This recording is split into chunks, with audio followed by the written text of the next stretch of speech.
네, 이번에는 코시티 파할라반이라는 주르카네 스포츠의 한 축이죠. 말 그대로 씨름인데 규칙은 자유형 레슬링이랑 굉장히 유사합니다. 이 교육은 이 룰에 대해서 교육을 하시는 거예요. 각 상황별로 포인트는 몇 점이고, 그리고 어느 때의 감점이고, 뭐 이런 교육들을 했습니다. 이 코시티 파할라반이 룰이 되게 재밌는 게 등이 닿으면 그냥 끝이에요. 그리고 목이나 머리가 닿아도 끝이고요. 씨름보단 덜 엄격하죠. 씨름 같은 경우는 뭐 무릎만 닿아도 이제 승패가 갈리잖아요. 네, 여기서는 장외로 이제 내보내면 이제 또 추가 점수, 그리고 백을 잡으면 추가 점수, 이렇게 포인트가 쌓이긴 하지만 등이 닿는다. 한 번에 유도처럼 한 방에 이제 역전시켜서 이렇게 되는 그 기술을 걸다가 내가 먼저 등이나 머리가 닿는다.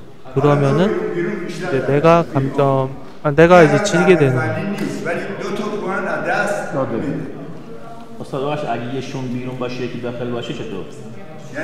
특히 머리가 닿으면 안 된다는 룰이 있기 때문에 인도식 레슬링 같은 경우는 브릿지를 엄청 많이 하죠. 여기서는 이제 브릿지를 안 한다.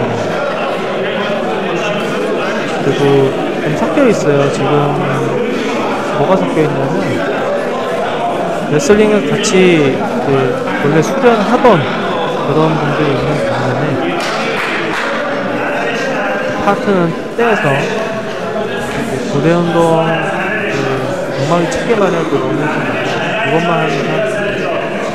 그리고 지금 이제 실기 시간인데 이 실기를 이제 진행해준 아크바라는 선생님인데, 이분이 정장만 입고 계셔서 사실 협회 그냥 간문가보다 이렇게 생각을 했는데 직접 수업을 해주시는 거 보니까 엄청 잘 하시더라고요.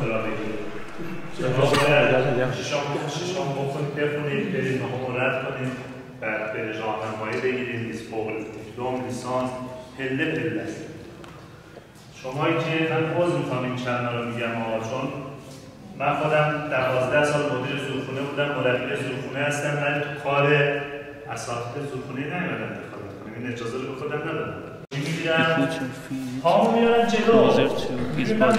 일반적인 레슬링이랑 가장 다른 점이 뭐냐면 이 저 7부 바지 있죠. 7부 바지 끝이랑 이제 바지 벨트를 등으로 잡을 수 있다는 거예요. 등 쪽에 있는 바지 벨트, 그리고 심지어 배 앞쪽에 있는 벨트, 이런 변수가 있기 때문에 보통 일반적인 레슬링 상황에서 내가 기술을 당하고 있다고 하더라도 그 타이밍에 이제 벨트나 바지 끝을 잡고 반격기를 쓸 수 있을 만한 여지가 많더라고요. 이제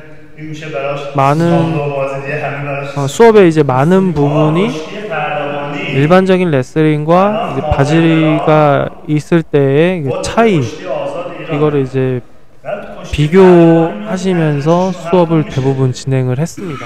그래서 이후로는 제가 뭐 따로 코멘트를 하지 않을 거예요. 그냥 녹화된 거를 그냥 한번 쭉 보시면서 코시티 파할라반이 레슬링이 약간 이런 거구나. 사실 코시티가 레슬링이라는 뜻이거든요. 이게 레슬링, 파할라반이 레슬링 이렇게 말하는 것처럼 실제로 그렇게 좀 부르긴 합니다. 코시티 파할라반이 고대 운동 이제 선축을 담당하는 레슬링으로 특히 이란에서 하는 정통 방식의 레슬링입니다. 우리나라 치면 이제 씨름이죠. 근데 형태가 자유형 레슬링이랑 이제 굉장히 유사한 바지 잡기, نفر دهم استاد میاد اون رو رشت 3판승 میکنه. 이런 게 بعد 있다. کشتی پهلوانی یک دهه 변수 때문에 시합이 진짜 되게 빨리 끝나요. 근데 시합을 오래 이제 하게 되는 경우가 있어요. 몇 라운드 넘어갈 때까지 계속 하게 되는 경우는 결국 진짜 잘하는 애들만 할 수 있다. 보통 일반적으로는 일찍 끝납니다.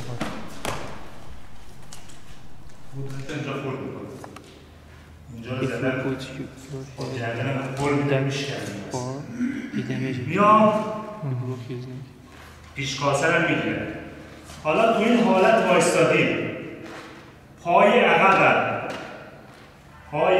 من میاد جلو، میره داخل پای حریف. دستم اینجا گرفتم. وقتی پام میاد اینجا، به کمک این پام میتونم رو بیارم بالا. خیلی راحت گرفتم، تو چشم باز رو میگیرم، پای عقب میاد، بیارم بالا. پای عقب اومده جلو، پا رو در اختیار دارم. این یکی پای عقبم رو دوباره بیارم جلو. کشتی تمام شد. دوستان سوال روش تدافعی دفاع کردن میخواد به من اجرا کنه. یکی از من برم عقب، یکی از همین لحظه که این میخواد منو بیاد این حرکت دیگه، همین لحظه که این میخواد بیاد بالا، من اینو میگیرم. بعد حالا اینا رو قاطی نکنیم، چون مثلا کاش مربی اگه ما همه مربی کشتی بودن، من همینا رو باید اسلامی در میشونم گرفتم. استاد این مخالفش بود، درسته؟ پس من یه بار دیگه نشون میدم. اومدم گرفتم، دارم کار میکنم، پس همینجا پیشتر رو میزنم، میرم تو کش رو برد. ببین پاش اومد جلو، ببین وقتی اومد جلو رو میکنه رو میگه یه رو نمیارم جلو، پای عقبم میاد، پای عقبم میاد جلو، پای عقبم میاد جلو، با کمک پا اینو میارمش بالا. این دفعه پایی که عقب مونده ترجیح میکنم. سوالی دارم؟ یه بار دیگه میگم ما میایم، من مشاهد رو میگیرم، دستم سرگرده نریده، میام کار میکنم. ببینید شو بسیدن رو مرسدم اومد زیرو، با یه حرکت هم حرفا میدازن جلو. این که سرش اینجا گذاشته تو سینه من، اول داور میاد اینجا سرتو بیار بالا، باید جمع بیاره بهش اختار میده، باید سرباشی نباید ولی این همین که سرش اینجا گذاشته برای من یه امتیاز از پشتی بلد باشه. میارم اینجا از همونجا پرده شد. پس هیچ وقتی حریفم میره، وقتی من گره، ببین خودش هم میگه سرش میسسونه. وقتی من گرفت من نمیام اینجا بسسونم، میام دنبال کارهای خودم. این گرفته منم دستم رو ترجیح میکنم. ببینید بگی شروع میشه دیگه. همش گلره. هر کسی توی ببین کمر من رو گرفته، من کمر اینو بگیرم، هر کسی دستش بیرونه اون موفق ترین مسلطه به فرد. جفتمونم گرفتیم، داریم کار میکنیم.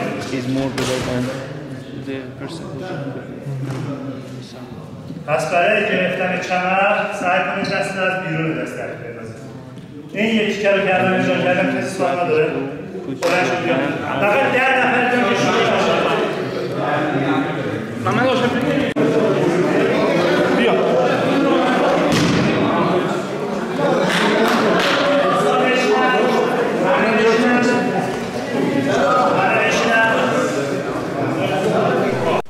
네, 빅팀이라고 하죠. 저도 몇 번 이렇게 상대방을 희생양으로 실험체이듯이 희생양으로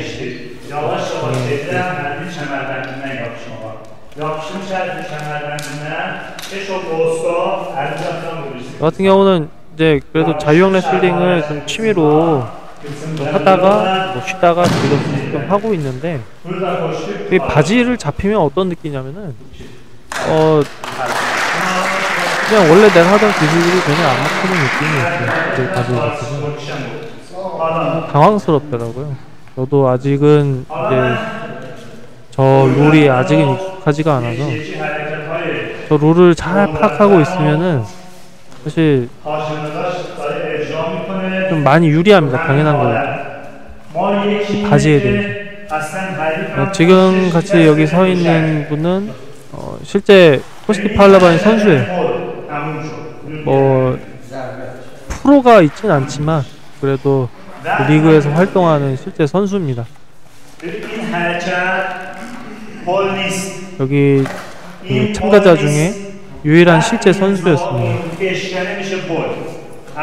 다들 레슬링 해봤자 그냥 즐기는 정도인데, 저분은 완전 이제 우리나라 치면 이제 프로가 아니라 실업팀 선수 같은 개념.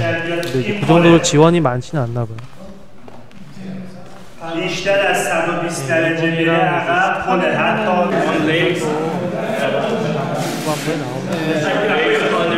인정사정 없이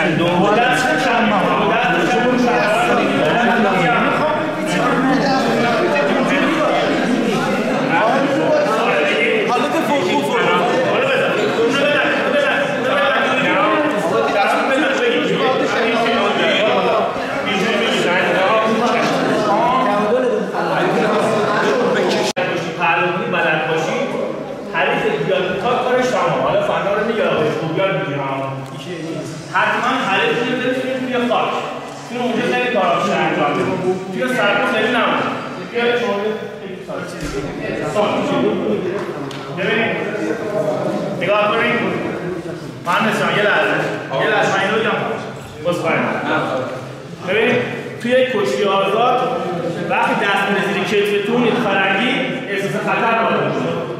وقتی فرنگی دست رفت اینه کتفتون وقتی دست می‌رسی کتف به نفع من هست، چون من دستو میتونم از پشت بیارم اینو بگیرم. کسی که دستش بیرون هست این همیشه مسلط‌تر. خب توی حالت این مچم کنترل کنه که نتونه زیری کنه. نه کشی نگیرم. ببین فقط کافی است که باید پیش انداختن حریف رو خاک کنیم. اوازش آرنج زر نکنه. آرنج اگه محکم بزنه آرنج خورد میشه. ببین حالا دیگه خاک اینجا فهمی که وجود داره. دونه شد. پیش رو یه بار تمرین کن. یه بار دیگه پیش انداخت کن. همون چیزی که حالا تو سرگردن کار میکنی از گیر جمع کشی بکنی. قرار نه. ببین اینجا که خالی هست، این قسمتی که خالی هست حریف رو برقرار کنی. اینم بگیرم. ببین من آرومزم میدونم. اگه میاد آرنج خورد. اگه درست بزنی جی آرنج در میاد. چون دست در میاد آرنج رو گرفتی.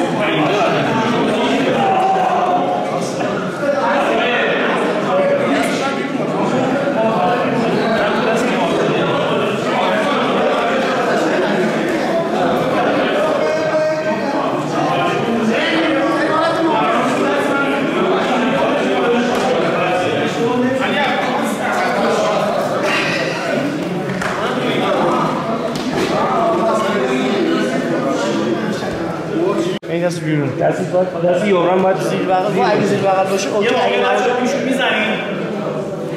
میزنی حریف نمیره تو کار ولی پاش میاد جلو. یعنی اینجا بهترین حالت همین. یعنی اگر پاک شد که تو کار اگر نه پا ببینید پا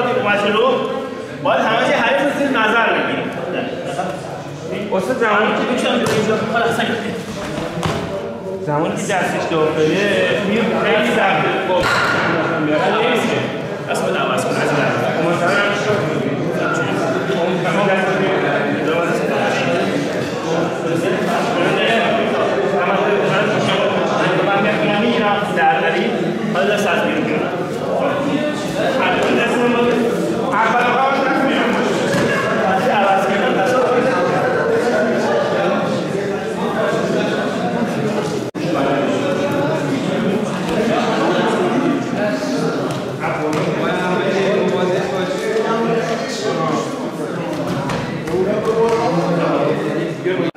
فرو کوبیدن میان کوبیدن این حرکت اول حرکت نمایشی هست اصلا فشار رو هم میگه نه اما اول با کسی در هر دو گوشی باید همکاری کنن برن عقب دار رو میگیم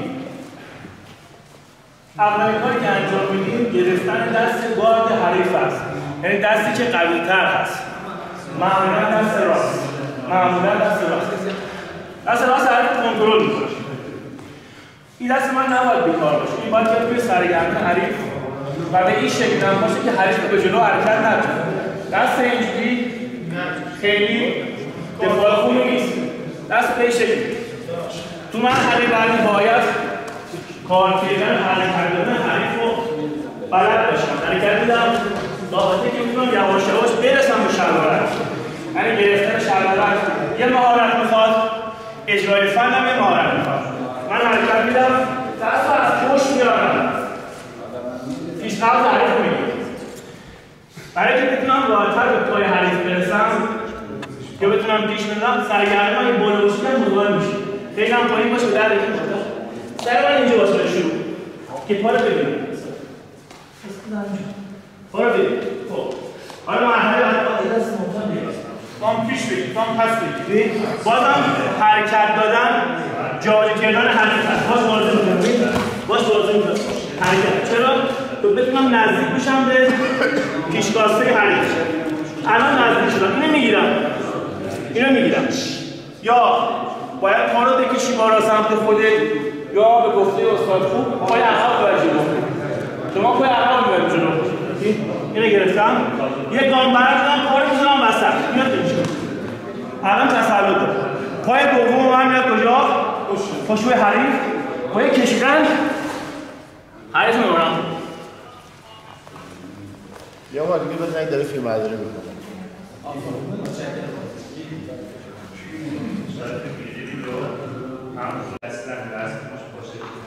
منم گرفتم جفتمون توی شرایط گیر کردیم یعنی من گرفتم اومدم حالا به نظر شما من باید چکار کنم؟ تعادلش رو به هم می‌زنه. ببین هر کسی یا جلو پای عقبش رو زودتر درجه کنه امتیاز ما دارم این من رو گرفته به همین میگه اینا جلو پام کرده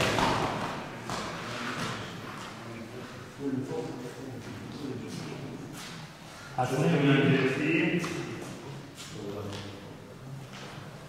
ببین پشتی پهلوانی پشتی چشم و بوسه باید چشم و بوس داشته باشه پشتی پهلوانی یا خودم رو جمع میکنم میرم جلو پامو میشونم وقتی که من پامو گیر دادم نمیخواد جورش بیارم روی یه لحظه رو زیرشو پایین میکنم ولی با یه پیچ میچرخونم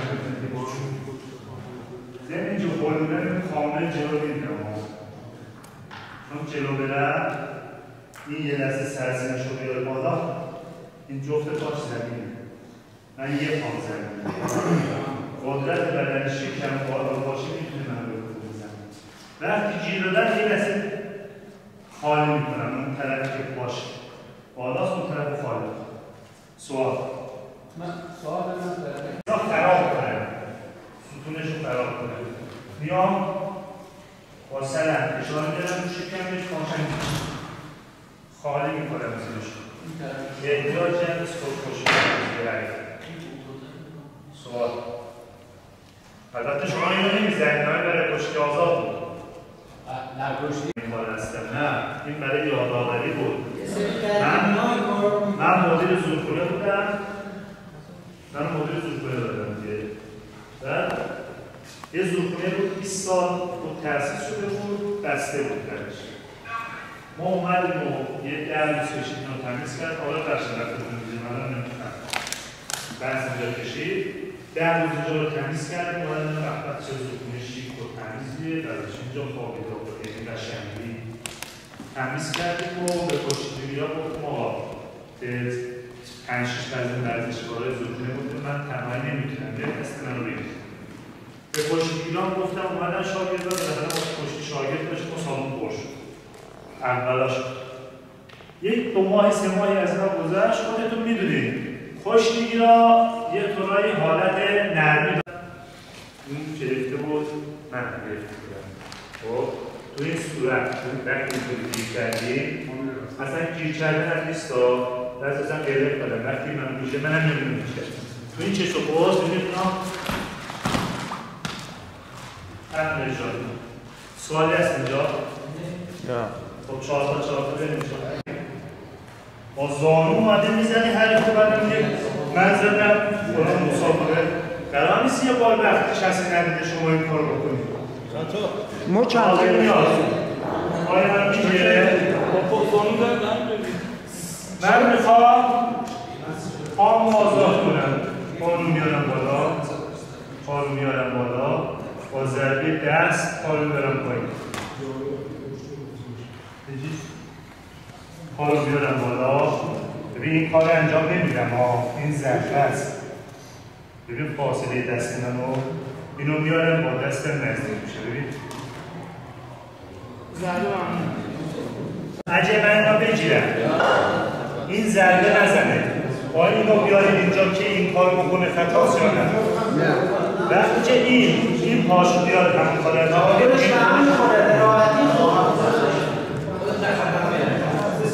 دستم می‌دارم تو حالا راه‌های زیادی است برای چند زمان نمی‌خوام بعد من میگم چیکار می‌کنم به شاگردم میگم بشین رو پاش دست تو از اینجا خودش میاد دستم پشتامو از اینجا من بیارم روزش گیر کردیم جای حساسش که به جای خودش میاد وقتی میارم اومد بالا میگیرم این کافیه خب من به کشتیگیرم که کشتی آزاد و پلنجی میگم وقتی دندش رو جمع کردی ببین الان صدای اینو میگم بیا دیدی شکست دنده رو من 10 سال بردم تو میگم آقا دنده رو فشار بیار بارانداز رو بزن داورم نمیده این اصولا خطاست داور نمیده من برم اینجا رو میخوام بگیرم با همون حرکتی که این لحظه میام بیرم تا اومد بالا گرفتم دست از بالا ولی دست از بالا قفل میکنه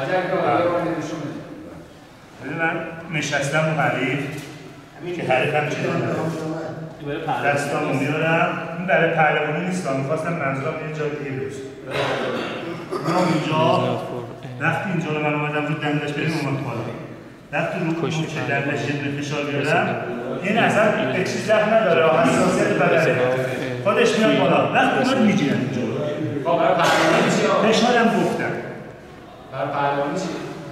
حالا اومدیم من نمیخواستم بگم حریفم دیدم خیلی قرصه آقا من کشتیگیرم با این داریم به تیم ملی یه امتیاز لازم داره اونجا میگم مثلا یه کارایی اجرا کن حریفت بیاد مثلا ما دیگه اینجا داریم پهلوانی کار میکنیم خدایش اخلاقا درست نیست آره به خاطر مثلا اصلا حواسش حریف خودم میشم پاشو حریف اصلا داور مثلا اونجا وایساده نیده من چرا باید این ضربه رو بیرون بزنم داورم نمیبینه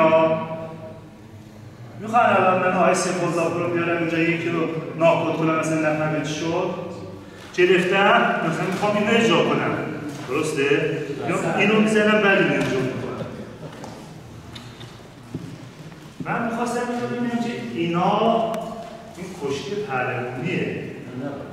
بعضی چیزا رو انجام ندیم به خاطر یه مدال.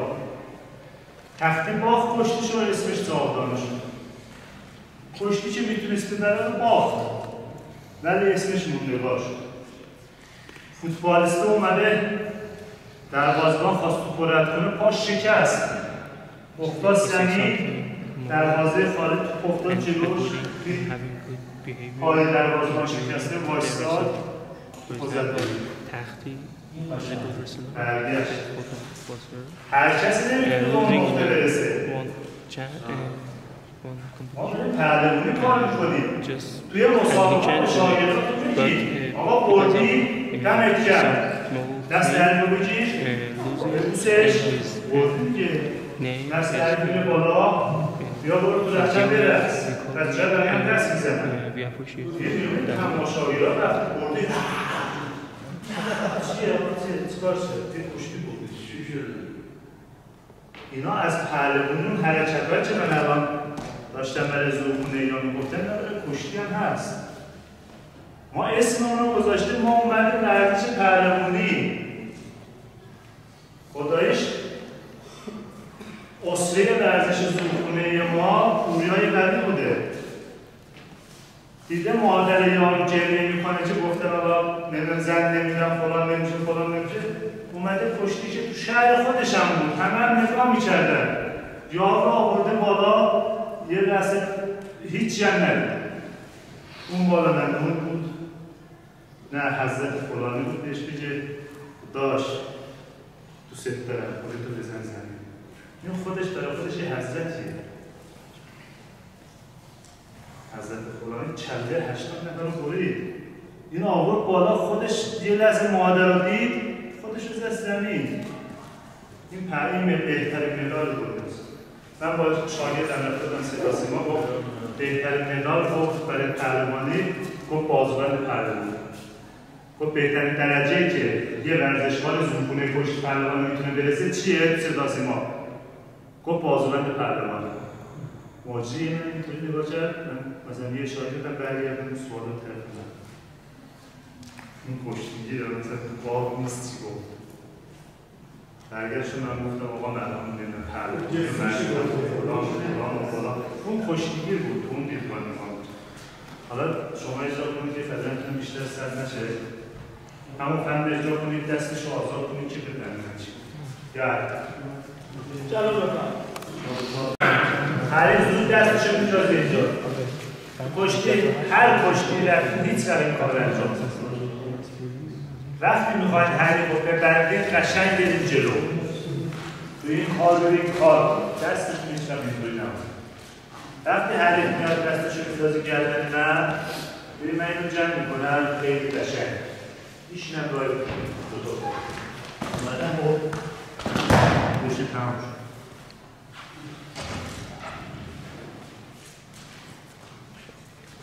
وقتی سر و گردن کار میکنم هیچ وقت کشتیگیر دستش اینجا نگرد میکنم. ببینم میکشم میبرم تو گردن کار میکنم. باید یه لحظه اینجای نزدیک منو جمع کنه. جمع کنه دیگه اشکال نمیکنم. وایستادن جلوش. سرعتی دیگه الان دوستمون جابر گفت سرعتی یه لحظه من بذاره من نفهمیدم شد. سرعتی یه لحظه میزنه. حالا جمع کنه این وایسته. جمع کنه دستشو، این جمع کنه اجرا نکنه، برای من بهتره. من وایساده من ترتیب میکنم به فرد. بریم سر لین خودمون. من دستشو گرفته بودم، اینو بهتون گفته بودم، اینجا کار میکردم. از همینجا چه حریف بیاد طرف من از پشت بگیرم، چه نیاد حریف من از اینجا بگیرم. دستش آوردم از بیرون میگیرم. ببین من قشنگ اگه این پایین باشه دستشو جمع کردم، وقت اجرای فهم باید اینو بکشم، حالت پیچ بزنم بهش، جفت پاهاشو میزنم و اینو وایستادم اومدم پایین، جفت پاهاشو این یکم زودتر رفت. آره من خواستم اجرا کنم. خود نرد، من خودم اجرا میکنم. یکی هم هست که من اینو از این زیر بردم از پشت. وقتی دستم زیر کتفینه من باید قامتم رو بیارم بالا تا لنگ اجرا کنم. دستم زیر کتفشه، قامت رو میارم بالا، فرق میکنه یه پاشو بزنم یا دو پاشو. ولی سعی کنیم لنگ یاد میدیم لنگ دو پا یاد میدیم، دو پا خیلی یاد. وقتی آوردم بالا همون لحظه که رو میارم بالا پا رو میارم مثلا تو میکشه.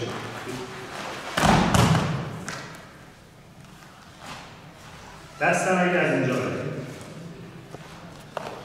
پس یه لنگ ما اینطوری بود که دستم از زیر کتفش بردم، قامتم رو درست میکنم، از اینجا اجرا میکنم. یکی از بالا بردم، اینجا من قامتم رو درست میکنم و اینو بیارم پایین. پشتی میگیرم بیارم پایین، حریف پشتیگیره دیگه نمیخواد قلمه بشه. میاد بالا. این که اومد بالا، ببین این اسمش لنگ نیست آقا بچه‌ها، این اسمش لنگ نیست. هیچ کمری که ما تو پشتی پهلوان اجرا میکنیم اسمش یام باشه. به میگن یام باشه. یام باشه. یام باشه اون یکی لنگه. آره اسمش ترکیه. پیچ کمره پشتی پرک. فقط تفاوتش در دستیه که ما از بالا قرار میدیم، اونی که از بغل. یاماش و لنگ؟ نه این فن کمر رو پیچ کمر رو پیچ کمر. نه پیچ پا، پیچ کمر، دست از زیر که اصلا من دستم از اینجا بردم. پیچ کمر از پا استفاده نمی‌کنم. یه لحظه تو چشم قاصد میشه. این پیچ کمر. اینو گرفتم. این لنگ. پا استفاده بشه لنگ. حالا یکی هست که از بالا میگیرم حریفو لنگ میزنم. اصلا من میخوام لنگ بزنم از پامم استفاده نمیکنم. دستم استفاده نمیکنم. میخوام لنگ بزنم. میام اینجا پا میزنم. میام اینجا قشنگ.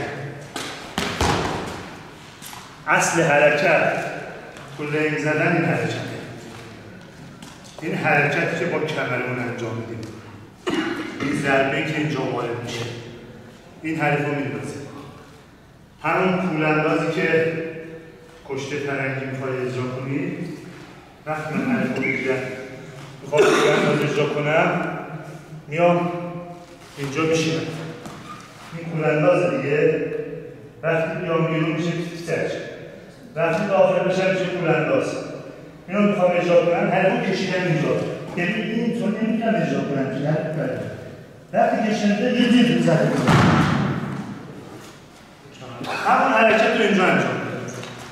میام لیمون دست رو میگیرم، کمر رو میگیرم، میام اینجا این حرکت رو اجرا میکنم.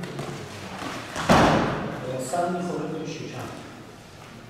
تو آسیب نه. کشتگی رو واسه هم کنم. این دفعه بعد قهرمان میشه کشته. این ضربه زدن که فول نیوسه. ضربه زدن. استاد عقربک چطوره؟ عقربک اونا تو کشته آزادن.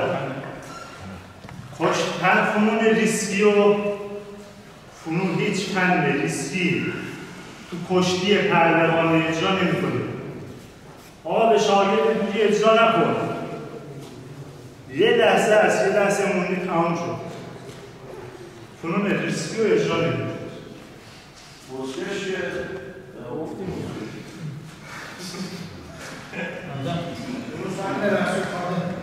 این فرق چشم پاس کشتی هست. ببینید این انداخت جلو، پا اومد جلو. دست رو از اینجا بیرون نمی کنم. وقتی پا رو آورد جلو کار می کنم. این دست پا اومد جلو. میشینم دست رو دارم. همون جفت شما. حال موافق و مخالف هم داره.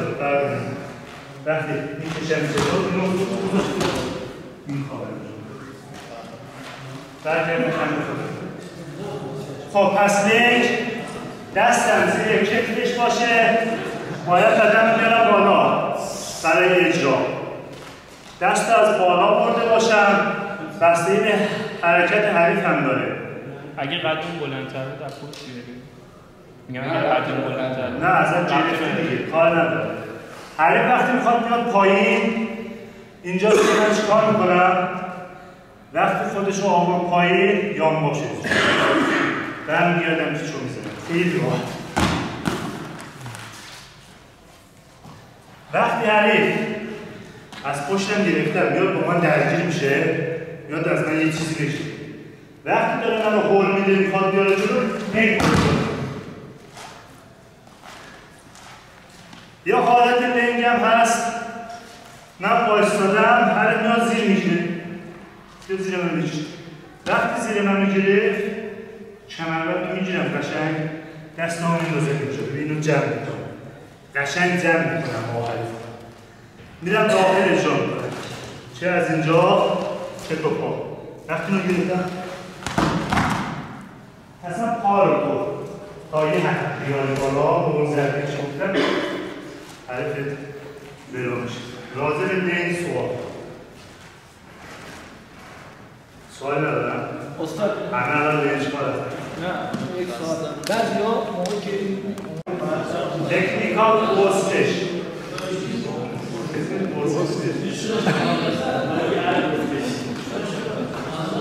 خب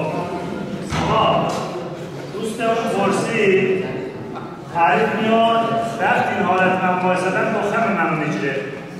تو دخم که من نمیتونم رنگ اجرا کنم چون برگردم خودم رفتم. وقتی حریف دخم من میگیره یکی از قوانین خشکی اینه که شما بتونید خوب خیمه بزنید. هر کسی که پای کار داشته باشه خیمه بزنه به راحتی امتیاز نمیده. همونطور که زیر گرفتن خودش امتیاز بزرگیه خیمه زدن تو خشکی خیمه. حریف میاد دخم من میگیره میشینه یا پامش اصلا تغییر نداره. وقتی پا شده پاش اینو گرفتی میخواد درخچم کنه دیگه نکنه. ببین من قشنگ میام نگاه میشم رو حریفم. اولین کاری که انجام میدم تو این حرکت دست میره تو کمرم. ببین کشتیگیر هر کشتیگیری دستش عادت کنه میره رو کمر مطمئن باشه که میره رو سطح کشور. من میام بیرون بعد این میخواد به من پند اجرا کنه دیگه این رو زدم. ببین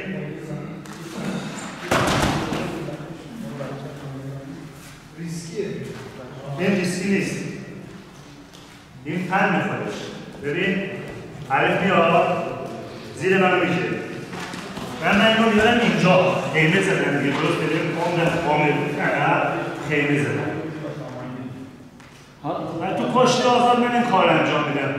دیدین دست من بخواد رفت اینجا دیگه این عادت کرده دستم میره اینجا. تو کشتی آزاد این کار انجام میدم. تو کشتی پهلوانی خیمه رو که زدم اینو میگیرم. این پیشکاسه حریفم میجنگه پشکاسه. دستم رو میبرم با دو تا انگوش چون چهار انگوش نمیده اینجا زانوش اومده پایین میرم اینو میگیرم اینطوری وایسادیم دیگه. حریف هر کاری بخواد بکنه اصلا منو بشه من اینا دور مثلا جا میدم منو بیرون. طرز کشیدن من حریف رو نگاه کردیم من اینو کشیدم اینجا نمیکشم من اینو این بر میندازم برای من نجا بوده نمیدونم. من یه 20 درجه این مرتب حریف رو میکشم زیادم نه میام تو حریف دخمم اینطوری. برای پهلوانی کار کشتی پهلوانی کار به هیچ وجه نباید زیر برید. کشتیش خیلی خوبه به کشتیتون یاد بدید. وقتی جلوی حریف وایسادی حریفت خیلی چه غیر کشتی بلده زود کمر رو بکشید بگی وایستم اینجا من گرفتم وایستدم کار کنم هر کاری کارم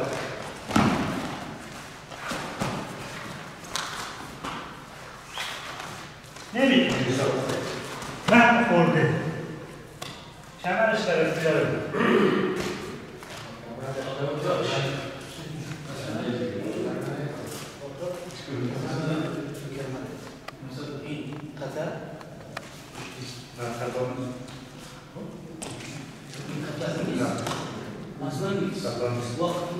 این خطاست.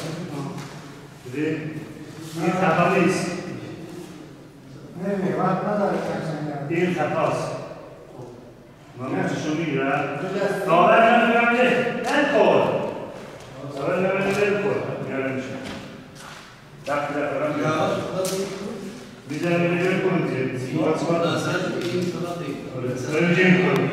گفتم رفت دستم میگم میشه رفت دفرم دوباره میشه بعدم توشید شما 6 دقیقه نمیخواین اینجا بایستی استاد این برای هم میشه شما برید هم برید استاد قبل از شما هم آقای سیف الله پور گفتن به هیچ عنوان دست از یک بگیرید خطا نیست مگر دو دستی ما چون دو دست بگیرید بریم کار رو بکنن با آقای رسول میزه یعنی راه حلی رو بستن میگیرید بعد من اینجا باش خوشی میزن دستم کار میکنه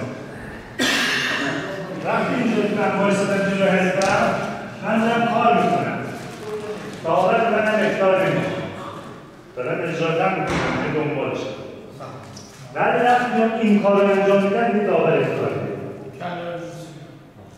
اینجا ولی نه اختار نمیکنم گرفتم بیبرم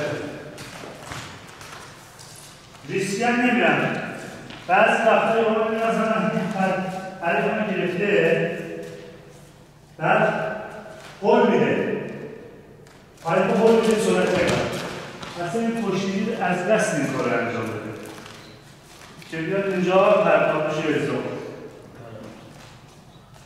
با ریسک نمیرم که قدوان کنم یواش یواش میرم که این تنده رو نکنم خب همه لنگو فهمیدم دوستان چون لنگ میخوایم اجرا کنیم لطفا بیشتر از 4 گروه نمیرم حالا 4 گروه اجرا کنم استاد بالاخره لینک شد یا کلام کو چی کمر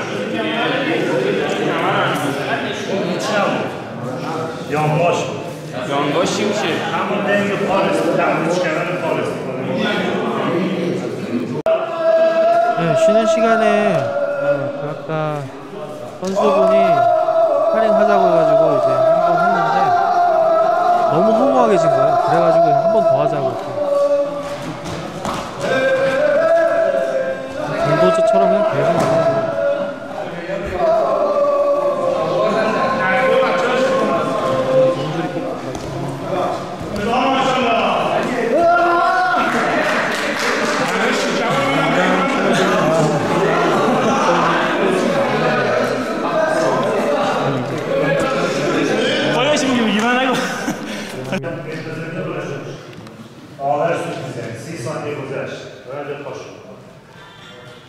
اومد و من رو آوردنش باورست اومد و آوردنش باورست این در اختیار من هست ببین دوستان یادتون باشه هر پایی که من گرفتم حریف باید رو اون طرف بچرده ببین الان من گرفتم این پا رو آوردم بالا این باید این طرف that's for example he get it side and we should turn it to به این طرف پیچه بدید خودش برمون خودش حالا من این پا رو گرفتم حالا باید هم این طرف پیچه بچه این هم کاری که گفتم خودش میاد تو پایده این باید وقتی این پا رو گرفتم این طرف بچه درسته؟ این دفاست هر کوی که باید اون سمت چند اینو گرفتم آوردم حالا راهکار من خودم چیه؟ آوردمش بالا میخوام اجرا کنم برای این چرخه این من نمیذاره نه این نمیذاره پیچش نبرد آدمش رو نه از شکست اجرا حالا باید کار نداشتیم دفاع بود از هر کارگره it makes destroy this control سوال نیست استاد پر راه دفاع کردنی نداره دیگه وقتی یارو اونو گرفته دیگه میزنه دیگه هر جوری باشه بگیرید دیگه 89 تا خورده دیگه آها نه من الان حریف 5 ثانیه در اختیار داشتم همین دست و پام گرفت تصمیم که میذارم نه منظورم این بود که مثلا گفتین راه‌های مقابله باش که این فنو به اون نزنید. وقتی این بگیره دیگه هر چیزی ما هر کاری بکنیم میتونه بگیره. از این سمت داره چرخه داره دفاع میکنه. داره دفاع میکنه کاری از دست خواهر مفت دیگه. همین که فرق نخوره خودش خیلیه. من عرض کردم میخوام دفاع رو بهتون یاد بدم. یه کشتی با خیلی ورزش‌های دنیا فرق میکنه. یه جلسه خب کشتی باید بگیره. من باید کشتی یه چاره نداره که من دارم باید کشتی میگیرم. من باید یه راهی داشته باشم که وقتی کشتی میگیرم توی این چش و گوز کشتی میگیرم ببینی نشینه بزنه اومده اینجا من چیکار کنم باید وگرنه بگم من چیکار کنم تو کولم نازو ندید کشتی چش و گوز تو یه دست میاد بالا خاکی کشیده بالا عرض کردم و اگه میخوایی تو رو نیاره بالا حواست نبود جای دیگه بودی رو زامونش چک داشتی فردا برگشت من اولش گفتم اگه میخوایی این فنو ندی وقتی دست آمد اینجا بلند میشه میشینه نمیذاره تا میگم آره اینو شنیدم گفتین از داخل میدی که خونده شده دو تا اینطوری اجرا کنم 30 ثانیه تمام سر حالا من کار ندارم من آدم فنی ام مثلا میاد میشه سگه قدرت میکنم یا موسیقی